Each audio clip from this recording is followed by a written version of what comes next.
masih berlanjut dengan dialog kami bersama Mas Pratama dan Pak Henry. Saya ke Pak Henry.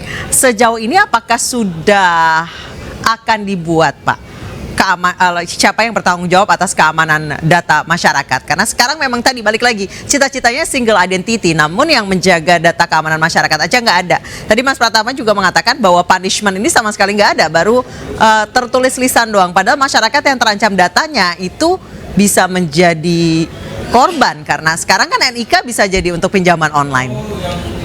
Ya, kalau keamanan data, keandalan dan keamanan data secara undang-undang jelas disebutkan, yaitu yang bertanggung jawab adalah penyelenggara sistem elektronik.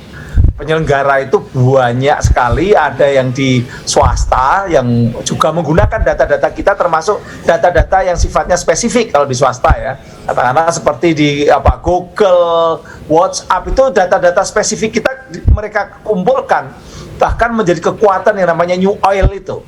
Nah, baru kemudian ada juga data-data yang ada di pemerintah atau di PSE publik itu. Nah, ini setiap PSE ini bertanggung jawab pada keamanan dan keandalan. Lalu ada sektor-sektor tertentu yang mengawasi. Jadi bukan yang mengawasi itu semuanya, misalnya katakanlah Kominfo dan BSSN, tidak. Ada sektor-sektor, sektor perbankan itu katakanlah Bank Indonesia dengan OJK misalnya begitu. Itu ada sektornya. Kesehatan ya rumah Terus sakit, yang ngawasin lagi siapa, Pak? Misalnya perbankan, kesehatan, apalagi hampir semua sektor punya ada leading sektornya untuk komunikasi. Yang menaungi itu semua nggak ada, Pak?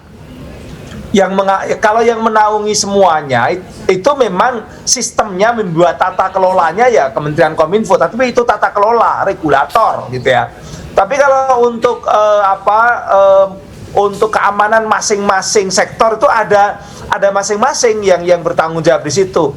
Itu turunannya di PP 71 juga seperti itu gitu. Nah, untuk yang objek-objek vital dan tadi disebutkan membuat semacam standar supervisi, itu adalah BSSN. Cuma BSSN ini kan lembaga baru. Yang kedua kalau saya lihat anggarannya juga belum sampai 1 triliun, juga belum sampai. Jadi ini justru momentum ini memberikan semacam kesadaran bagi kita tentang pentingnya sistem cyber security. Itu yang penting. Yang kedua, cyber security ini bukan hanya persoalan teknologi dan penguasaannya, lalu kemudian sistem yang diterapkan, tapi manusianya, humannya ini penting. Kalau manusianya masih ada yang tidak loyal, masih suka mengobrol, katakanlah ketika dia diberi amanah data, kemudian dia buka kuncinya atau dia ambil datanya diberikan kepada orang lain, ya nggak bisa, karena manusia bagaimanapun merupakan titik sentral dari keamanan gitu. Jadi tidak hanya sekedar kita butuh ahli-ahli teknologi, tidak seperti itu, tapi ada juga komitmen mereka yang. Tapi kalau misalnya punishmentnya jelas, Pak, bisa buat efek jerah, kan orang juga tidak akan sembarangan buka-buka data seperti itu kalau diberikan amanah. Ya, memang harus efek jerahnya penting gitu. Makanya sebenarnya Undang-Undang ITE sudah ada aturan-aturan. Kalau ada orang yang tidak berhak atau melawan hukum, dia sengaja katakanlah mengakses walaupun dia bukan yang memiliki kewenangan, itu kena. Baru illegal akses saja kena 6 tahun.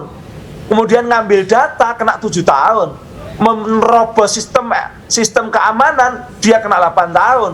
Kalau kemudian memindahkan data ke orang yang tidak berhak, ditaruh ke dark web atau ditaruh ke Twitter misalnya begitu, marketplace, itu kena lagi, itu 9 tahun. Jadi sebenarnya aturannya udah sangat jelas.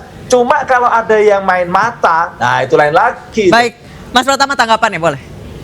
Ya, jadi menurut saya memang perlu diatur ya ini masalah tata kelola keamanan cyber yang ada di Indonesia ini begitu, karena memang masih semerawut gitu. Masing-masing kementerian lembaga itu memiliki sistem sendiri-sendiri gitu. Apalagi ketika mereka tidak mengikuti standar keamanan sistem informasi yang benar begitu.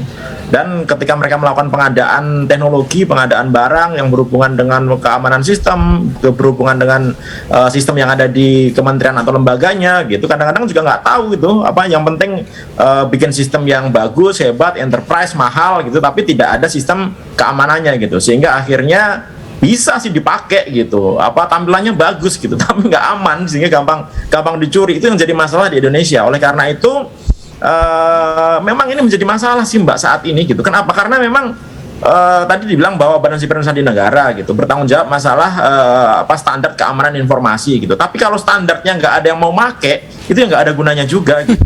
Nggak ada powernya. Jadi kalau saya lihat sekarang ya, Badan Siber Sandi Negara itu juga nggak ada powernya gitu. Nggak ada kekuatan untuk memaksa kementerian lembaga untuk melakukan standar keamanan informasi yang benar gitu. Nah kalau ditanya sebenarnya siapa sih yang paling bertanggung jawab gitu terhadap keamanan data yang ada di Indonesia gitu?